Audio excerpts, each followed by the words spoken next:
கர்த்தருக்குள் மிகவும் அன்பான சகோதர சகோதரிகளே, இந்த அருமையான செய்தியின் வழியாக உங்களை சந்திப்பதில் பெருமகிழ்ச்சி அடைகிறேன். சுகமளிக்கும் செய்தி. கர்த்தர் இந்த நாளிலும் கூட உங்கள் மத்தியிலே இடைப்படுவாராக. பிரியமானவர்களே, இந்த கடந்த 2 வீடியோ செய்திகளையும் நீங்கள் கேட்டிருப்பீர்கள். கர்த்தர் எனக்கு இந்த இடைப்பட்ட நாட்களிலும் கர்த்தர் எனக்கும் நிறைய அற்புதங்களை செய்தார். அதை தான் நான் முதலிலே உங்களுக்கு நான் சொல்ல விரும்புகிறேன். பிரியமானவர்களே, அல்லேலூயா. பாருங்க பிரியமானவர்களே, நான் முதல் நாள் உங்களுக்கு இந்த எப்பொழுதும் நான் நடத்தி கொண்டு வந்திருந்தேன். என்னவென்றால் வேதத்தை வாசிக்கலாம் வாங்க என்ற செய்தியை உங்களுக்கு சொல்லிக் கொண்டு வந்திருந்தேன். இப்பொழுது இந்த வருடத்திலே கர்த்தர் சுகமாக்கும் செய்திகளையும் எங்களை சொல்லியதற்காக வேண்டி நான் ப்ரிப்பேர் பண்ணிட்டு இருந்தேன். முதல் செய்தியை உங்களிடத்துல சொன்னேன். அந்த நாளிலே அப்போ நான் வீடியோ எடுத்துட்டு அன்னைக்கு ஈவினிங்ல என்ன நடந்துச்சுன்னா, சாமான் நடத்தி கொண்டு நான் வந்த பிறகு அடுப்பில் நான் உப்புமா செய்ய போனேன். அதில் உப்புமா செய்ய அந்த எண்ணெய் சட்டியை வச்சுட்டேன், அந்த வானலியை வச்சுட்டு எண்ணெய் ஊற்றிட்டு கடுகு உளுந்த பருப்பு போட்டுட்டு எப்பயும் என்ன பண்ணுவேன்னா, ஸ்லோவாக இருந்துச்சுன்னா அந்த தண்ணி ஊற்றுவேன். சுடு தண்ணி கொஞ்சமாக ஊற்றுவேன், சீக்கிரமாக இருக்க வேண்டி. அதே மாதிரியே இந்த நாள் கொஞ்சம் ஹீட் ஆயிருக்கு போல இருக்கு, என்ன நான் பார்க்கலன்னு சுடுதண்ணி எடுத்து ஊற்றுனேன். அப்போ பார்த்தீங்கன்னா படபடன்னு தெரிச்சிருச்சு, பட்டாறு சத்தம் கேட்டுச்சு. நானே பயந்துட்டேன். கேஸ் ஸ்டவ்ல பண்ணிட்டு படாறு சத்தம் கேட்டுச்சு.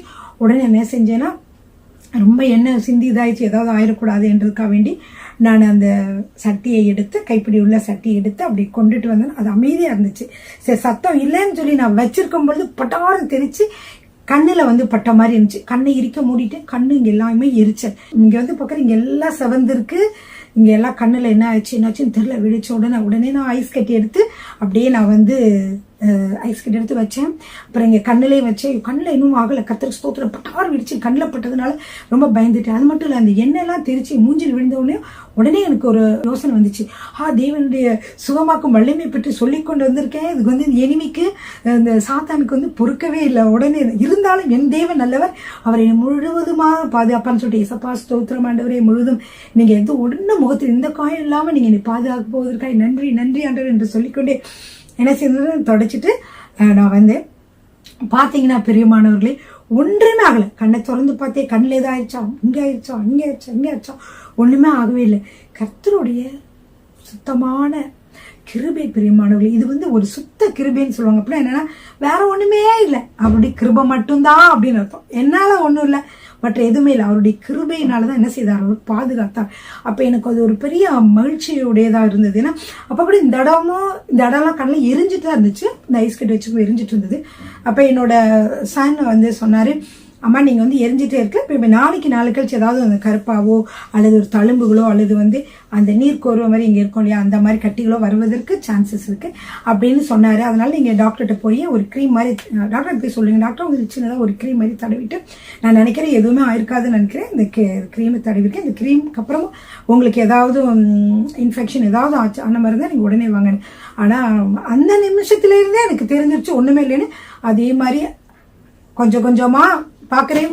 கொஞ்ச நேரம் கழிச்சு ஒன்னும் அது கொப்பளிச்சு வரல, மறுநாளும் ஒன்றும் வரல. அப்படியாக கர்த்தர் கிருபையாய், அவர் கிருபையினால என்னை பாதுகாத்தார். பிரியமானவர்களே, அதுக்காக நான் கர்த்தருக்கு நன்றி செலுத்துகிறேன். பிரியமானவர்களே, அது மட்டும் இல்லை, இன்னொரு நிகழ்ச்சி என்னன்னா, 2 நாட்களாக நான் உங்கள்கிட்ட கர்த்தருடைய வார்த்தையை 2 வீடியோலும் கர்த்தருடைய வார்த்தையை சொல்லிட்டு வந்தேன். என்னன்னா, நீங்கள் இயேசுவின் வல்லமையுள்ள நாமத்தினாலே வெளியேறு என்று சொல்லுகிற பொழுது அந்த வியாதியிலிருந்து, அந்த வியாதியை உண்டாக்குற அந்த சத்துரு உடனே போயிடுவான். ஏன்னா நமக்கு பயந்து இல்லை, இயேசு என்ற நாமத்திற்கு பயந்து அவன் வெளியேறிடுவான் அப்படின்னு நான் சொல்லியிருந்தேன் உங்களுக்கு.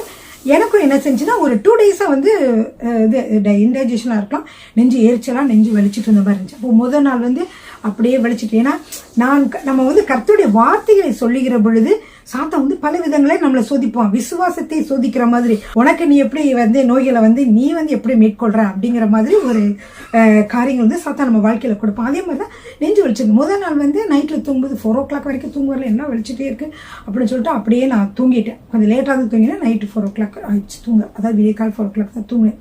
சரின்னு சொல்லிட்டு அன்னைக்கு மறுநாள் காலையில் நினைச்சேன், என்ன அப்படி நெஞ்சு வலிச்சுட்டு இருந்துச்சுன்னு தெரியல. அதுக்கு அடுத்த நாளும் அது ஏதோ ஒரு ஸ்ட்ரெஸ்ஸான காரியங்கள் நான் கேள்விப்பட்டேன்னா என்னன்னு தெரியல, திருப்பி அதே மாதிரி நெஞ்சு வலிச்சிச்சு. உடனே நான் பார்த்தேன், ஏன் நெஞ்சு வலிக்குதுன்னு தெரியல, கொஞ்சம் பிசைஞ்சு உடனே நானும் ஹஸ்பண்ட் வந்து தூங்கிட்டு இருந்தாரு, டாக்டர் மட்டும் தான் இருந்தாங்க. அப்போ சொன்னேன், இந்த மாதிரி டாக்டர்கிட்ட போகலான்னு பார்க்குறேன், தெரியல, நேற்றும் வலிச்சிச்சு, இன்னைக்கும் இந்த மாதிரி ரொம்ப வலிக்குது, எனக்கு என்னன்னு தெரில அப்படின்னு சொல்லிட்டு இருந்தேன். அப்போ என்னோட டாக்டர் சொன்னாமா, நீங்கள் எந்த நேரம் எனக்கு கூப்பிட்டாலும் நான் வரேம்மா, நீங்கள் கவலைப்படாதீங்கம்மா, நான் கொஞ்சம் நேரம் படுத்து நான் பார்க்குறேன், அப்புறம் வந்தால் கூப்பிட்றேன் சொல்லி படுத்துட்டு இருந்தேன். படுத்திருக்கும் பொழுது ஆண்டவர் வந்து என்கிட்ட ஞாபகப்படுத்தி, இன்னும் வலிக்குது, எதுக்கு வலிக்குது, ஏன் அப்படி வலிக்குது, ஒரு மாதிரி வலியா இருக்குது அப்படின்னு சொல்லிட்டு அப்போ எனக்கு ஆண்டவர் ஞாபகப்படுத்தினாரு, நீ வந்து ஜெபிச்சையில அதே மாதிரி சொல்லு. அப்போ நான் சொன்னேன், இயேசுவின் வல்லமையுள்ள நாமத்தினால நெஞ்சு வலியே நீ அப்பாடே போ, உன்னை சபித்து அப்புறப்படுத்துகிறேன், பிசாசை நீ கையை எட்டி இயேசுவின் நாமத்துல என்னை நீ டச் பண்ண முடியாது, அவ்வளவுதான் சொன்னேன். அது சொல்லி ஒரு நிமிஷமோ இல்ல, ஒரு நிமிஷம்லாம் இல்ல, சொல்லி கொஞ்ச நேரத்துல பாக்குறேன் வலியே இல்லை, அந்த வலி இன்னைக்கு வரைக்கும் வரல. அப்போ அந்த வலி வந்து இயேசு என்ற வல்லமையுள்ள நாமத்துக்கு உடனே போயிருச்சு. ஸோ இது வந்து நம்ம வாழ்க்கையில நம்ம மற்ற காரியங்களை மற்றவங்களுக்கு சொல்றது மட்டும் இல்ல, நம்மளுடைய வாழ்க்கையிலையும் அது வந்து நம்ம என்ன செய்யணும், அபியாசப்படுத்தணும். அப்படியாக கர்த்தர் எனக்கு பரிபூர்ண சுகத்தை கொடுத்தார். அதுதான் உங்களுக்கு இதனால முத எடுத்த உடனே இந்த சாட்சி உங்களுக்கு நான் சொல்றேன், சந்தோஷமாக இந்த சாட்சியை சொல்றேன். அருமையான பாடல். இந்த பாடலை நான் 2-3 நாளை நான் பாடிக்கிட்டே இருந்தேன்.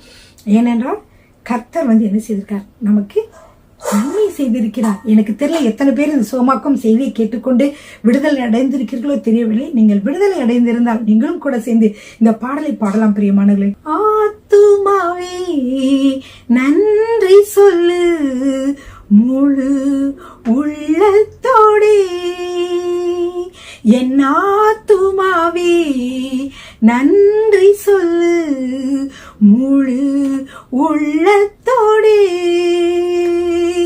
கர்த்தர் செய்த நன்மைகளை ஒரு நாளும் மறவாதே,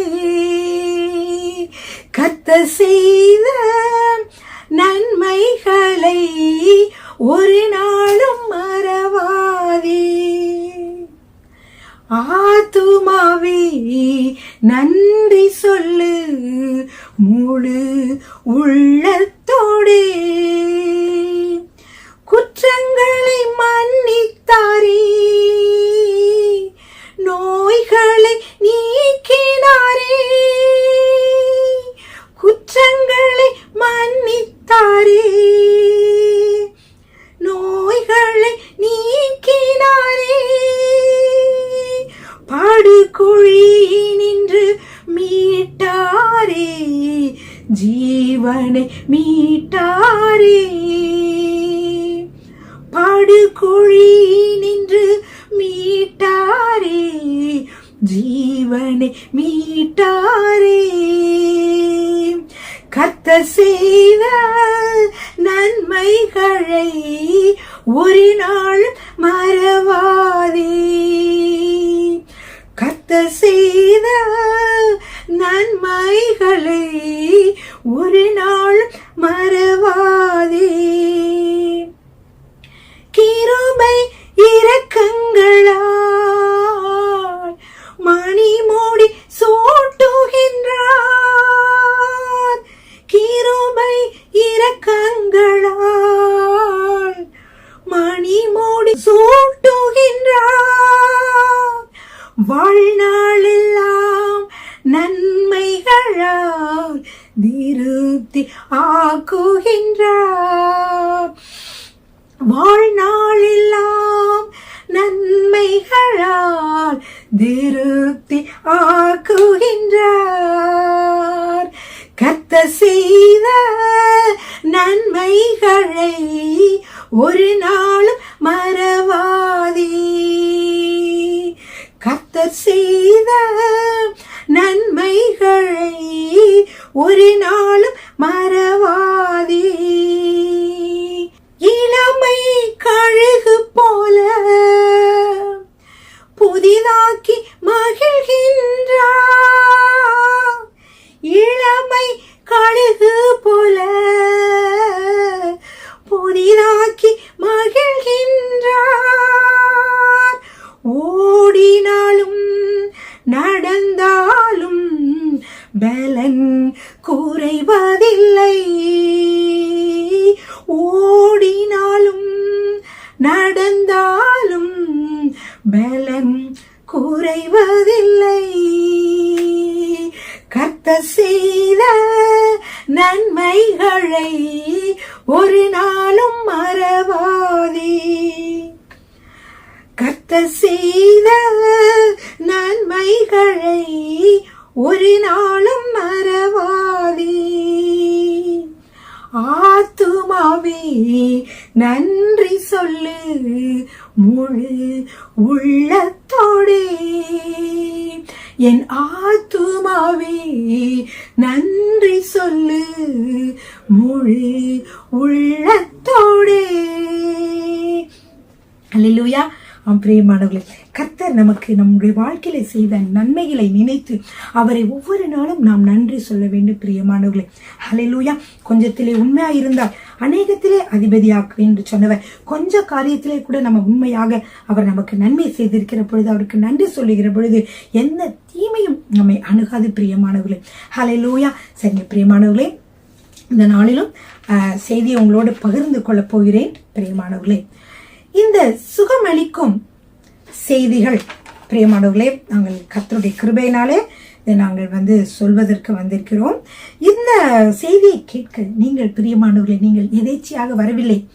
இது தேவனின் ஒரு அனாதி தீர்மானத்தின்படி நீங்கள் இங்கே வந்திருக்கிறீர்கள். பிரியமானவர்களே, இந்த தெய்வீக சுகம் என்பது உங்களுக்கு உங்களுடைய உடல் ரீதியான சுகத்தை மட்டுமல்ல, அது உங்களுடைய மன ரீதியான காரியங்களுக்கும் நோய்களுக்கும் கூட என்ன செய்கிறது, சுகமளிக்கக்கூடிய வல்லமை உள்ளதாக இருக்கிறது. அது மட்டுமல்ல, உங்களுடைய ரிலேஷன்ஷிப்ல ஏதாவது ப்ராப்ளம் இருந்துச்சுன்னா, அதாவது உங்களுடைய உறவு முறைகளிலே, உங்களுடைய கணவன் மனைவியிடம் உறவு முறைகள், உங்கள் பிள்ளைகளோட உங்களுக்கு இருக்கக்கூடிய உறவு முறைகள், உங்கள் நண்பர்களோட, உங்கள் தாய் தகப்பன்மாரோடு இருக்கக்கூடிய உறவு முறைகள் இருக்கக்கூடிய சிக்கல்களை கூட இந்த தெய்வீக சுகமானது சரி செய்யக்கூடியதாக இருக்கிறது. பிரியமானவர்களே, ஹல்லேலூயா.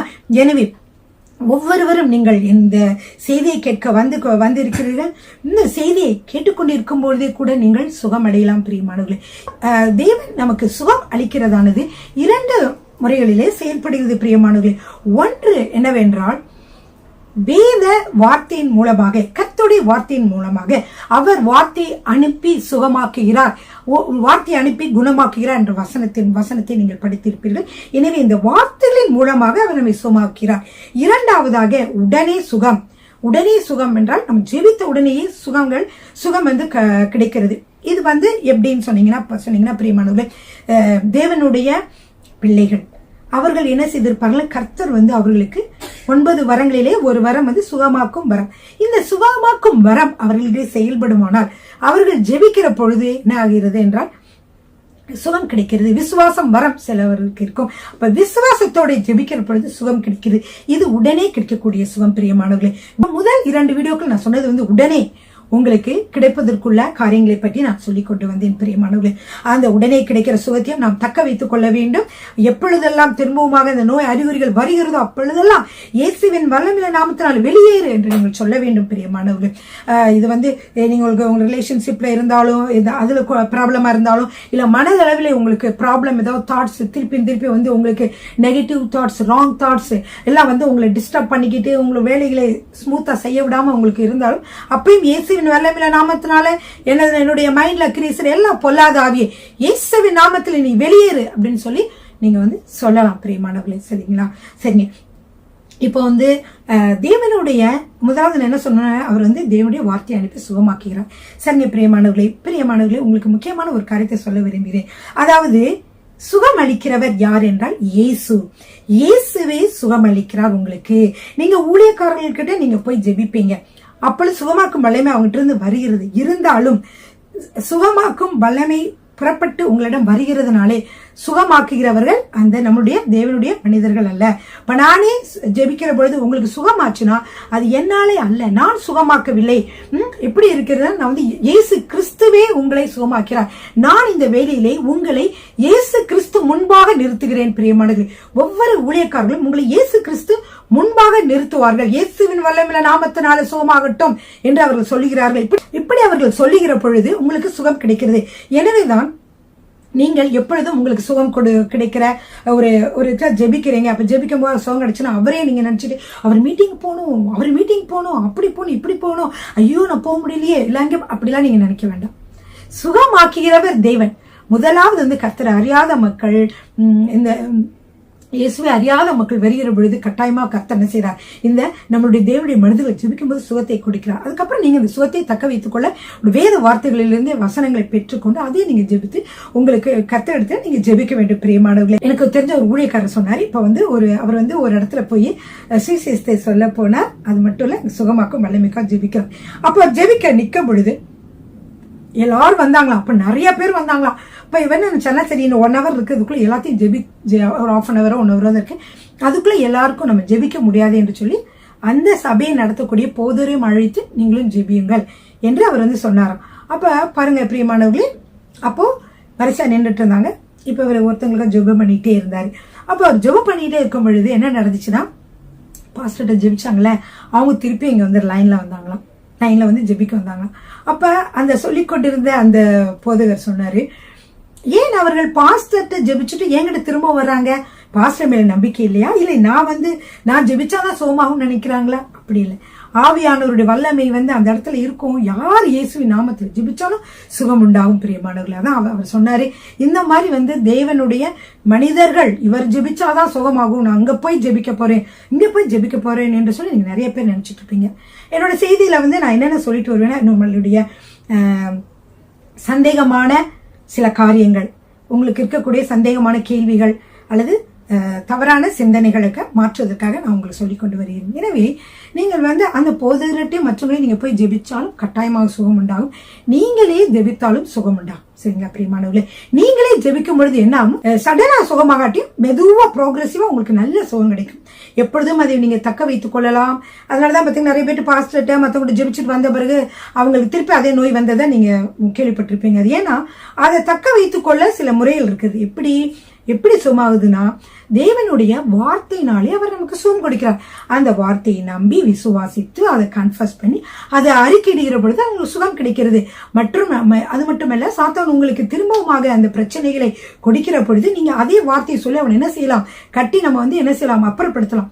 அன்னைக்கு திடீர்னு உடனே எப்படி எனக்கு சுகம் கிடைச்சிச்சு அப்படின்னா, நான் சொன்ன இயேசுவின் வல்லமையில நாமத்தினால எல்லா அந்தகார சக்தியின் வல்லமையிலையும் கட்டி அப்புறப்படுத்தினேன். இந்த நெஞ்சு வலியை உண்டாக்கிற அசுத்தாவின் இயேசுவின் நாமத்தில் வெளியேறி, என்னை டச் பண்ண முடியாது, இந்த நெஞ்சு வலியை வெளியேறு அப்படின்னு சொன்னேன். அதுக்கப்புறம் இயேசுவின் தழும்புகளாலே சுகமானீர்கள் என்று வசனம் சொல்கிறது ஆண்டவரே, அதனால எனக்கு நல்ல சுகத்தை கொடுங்க அப்படின்னு சொன்னேன். ஸோ இதெல்லாம் வந்து வார்த்தைகள், அவருடைய வார்த்தைகளை விசுவாசித்து சொன்னதுனால உடனே கிடைச்சிச்சு.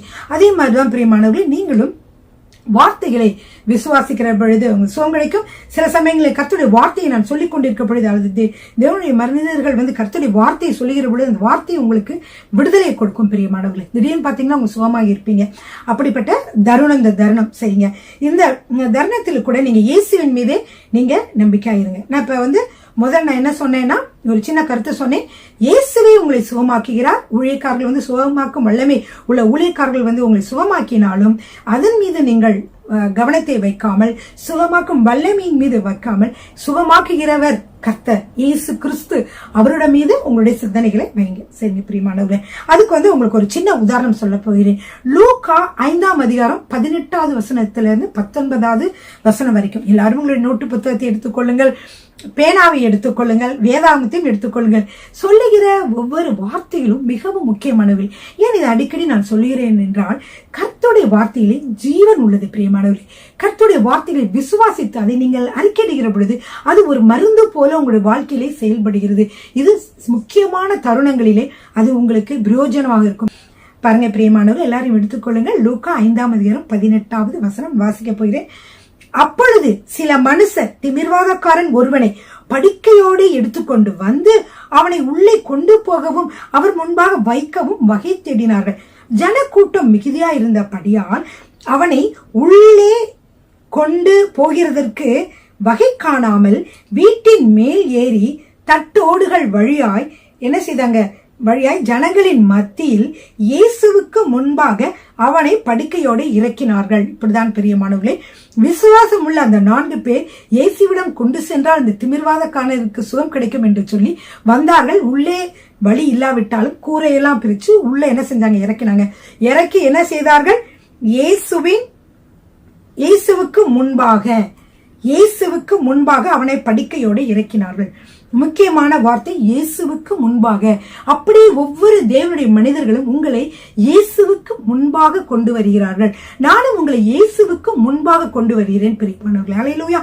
அப்படி இயேசுவுக்கு முன்பாக கொண்டு வந்த பொழுது என்ன ஆனது, அந்த திமிர்வாதக்காரன் சுகம் பெற்றான் என்று உங்களுக்கு தெரியும் பிரியமானவர்களே. எனவே இதை நீங்கள் புரிந்து கொள்ளுங்கள்.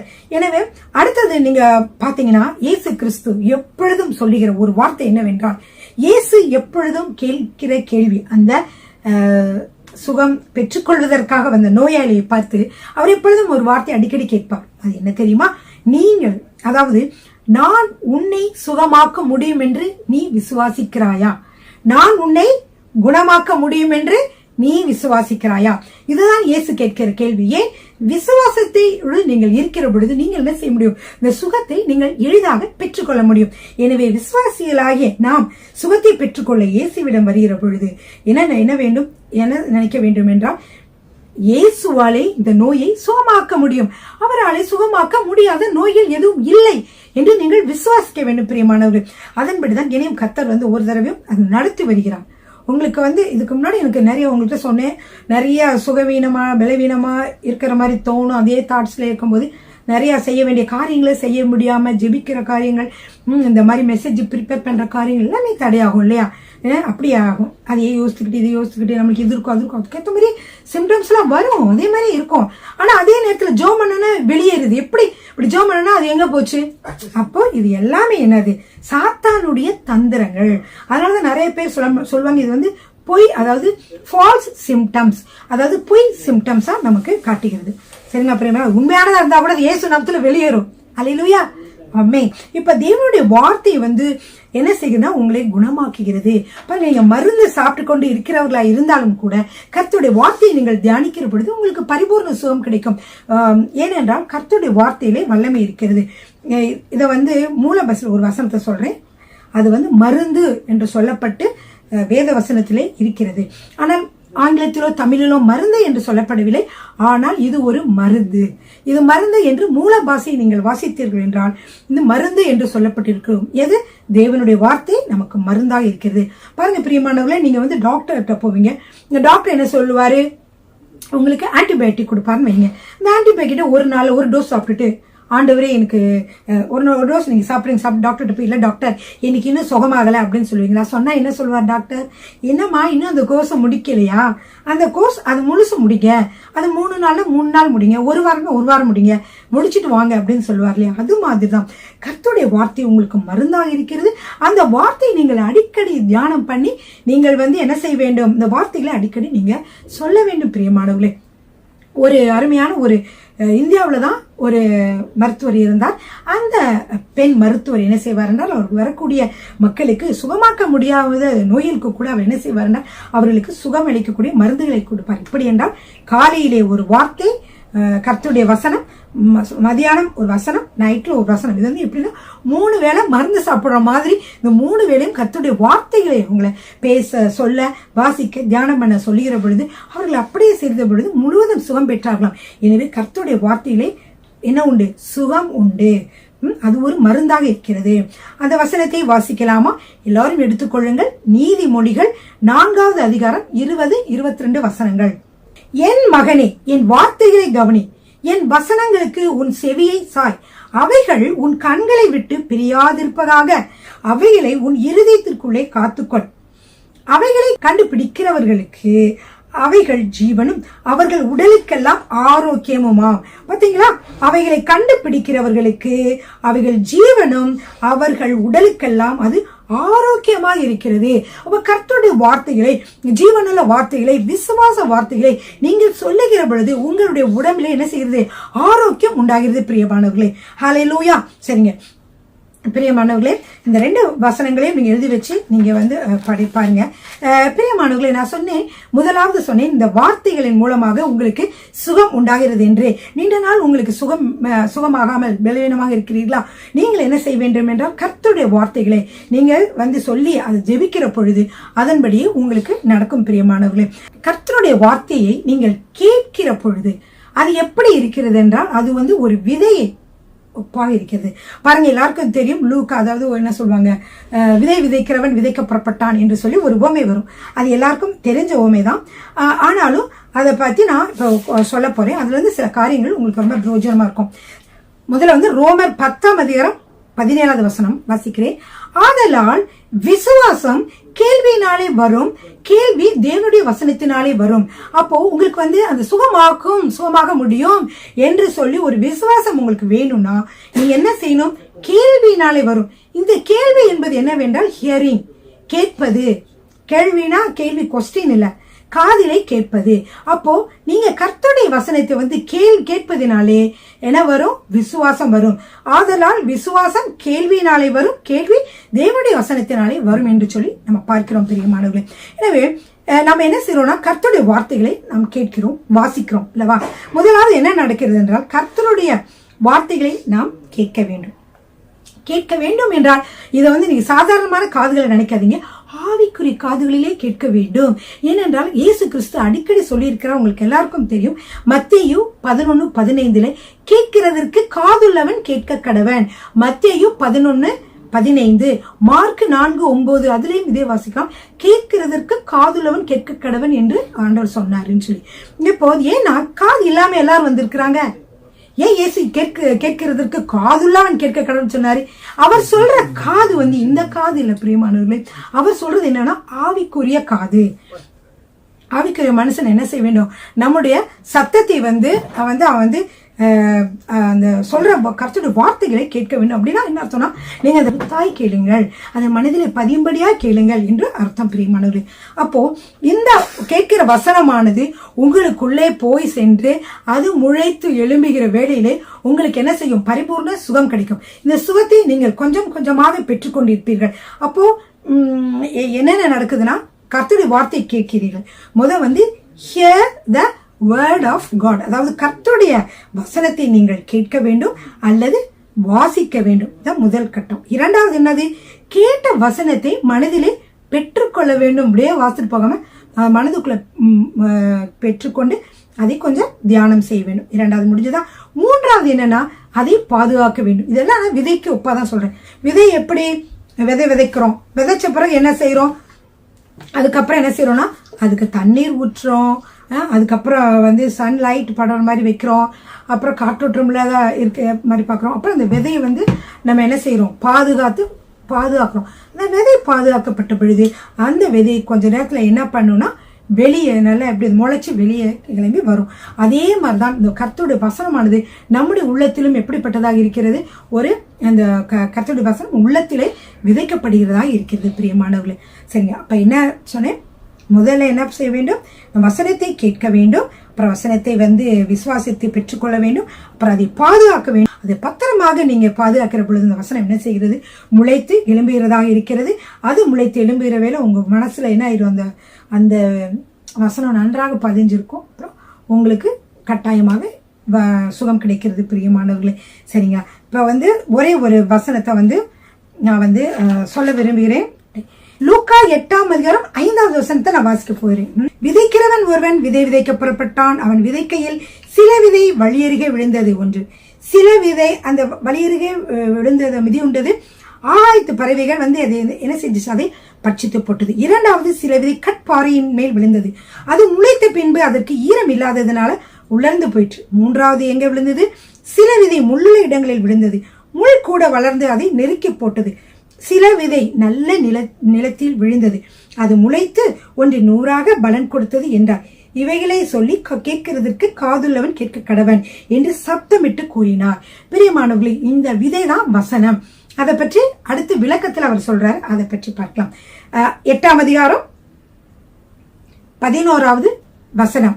இந்த உவமையின் கருத்தாவது, விதை தேவனுடைய வசனம். வழியருகே விதைக்கப்பட்டவர்கள் வசனத்தை கேட்கிறவர்களாய் இருக்கிறார்கள். அவர்கள் விசுவாசித்து ரட்சிக்கப்படாதபடிக்கு பிசாசானவன் வந்து அவசனத்தை அவர்கள் இருதயத்திலிருந்து எடுத்து போடுகிறான்.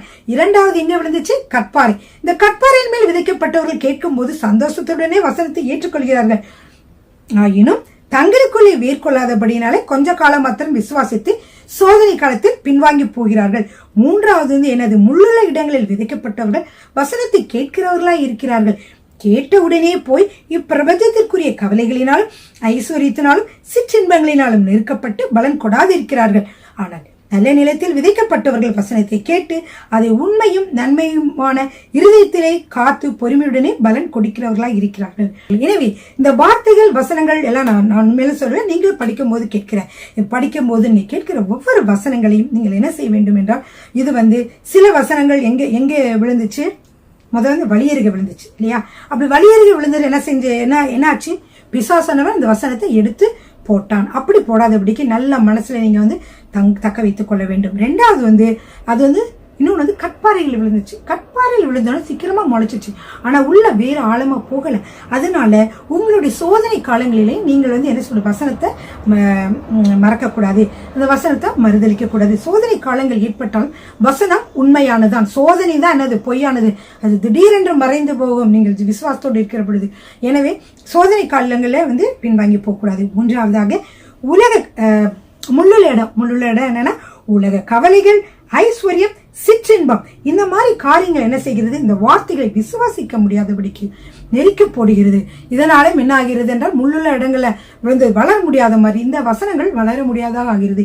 எனவே உங்களுடைய உள்ளத்தை நீங்கள் என்ன செய்ய வேண்டும் என்றால் நன்றாக பண்படுத்தப்பட்ட ஒரு நிலமாக இருக்க வேண்டும். எனவே கர்த்தருடைய வார்த்தைகளை நீங்கள் கேட்கிற பொழுது இந்த வசனங்களை என்ன செய்யும்? உங்கள் வாழ்க்கையிலே கேட்கும் நடக்கும். பிரியமானவர்களே, மத்தேயு 13:15 பாருங்க.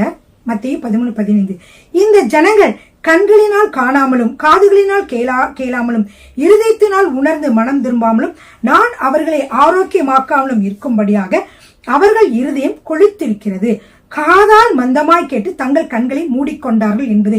எனவே நீங்கள் என்ன செய்ய வேண்டும்? வசனத்தை நன்றாக வாசித்து மனதிலே நீங்கள் விசுவாசத்தோடு ஏற்றுக்கொள்கிற பொழுது எப்படி இருக்கும் என்றால் உங்களுக்கு ஆரோக்கியமாகும். இந்த வசனத்தை நீங்க மெடிடேட் பண்ணுங்க. எனக்கு டைம்ல இருந்தாலும் மத்தேயு 13:15 பாருங்க, நான் அவர்களை ஆரோக்கியமாக்காமலும் இருக்கும்படியாக. அப்ப ஏன் காதுல கேட்டும் கேட்காத மாதிரி இருக்க உங்களுக்கு என்ன ஆகும்? ஆரோக்கியம் கர்த்தர் ஆக்க முடியாது. அப்ப கர்த்தருடைய வசனம் மிகவும் முக்கியமானது. பிரியமானவர்களே, இன்னைக்கு ஒரு வசனத்தை சொல்றேன், நீங்க அதெல்லாரும் மனப்பாடம் பண்ணி வச்சுக்கோங்க. சங்கீதம் 103:1-5 வரைக்கும் உள்ள வசனம். இன்னைக்கு நான் அந்த பொருள் படும்படியாக தான் நான் பாட்டு பாடினேன். இன்னைக்கும் நான் அந்த வசனத்தை சொல்றேன். என் ஆத்துமாவே கர்த்தரை ஸ்தோத்திரி, என் முழு உள்ளமே அவருடைய பரிசுத்த நாமத்தை ஸ்தோத்திரி. என் ஆத்துமாவே கர்த்தரை ஸ்தோத்திரி, அவர் செய்த சகல உபகாரங்களை மறவாதே.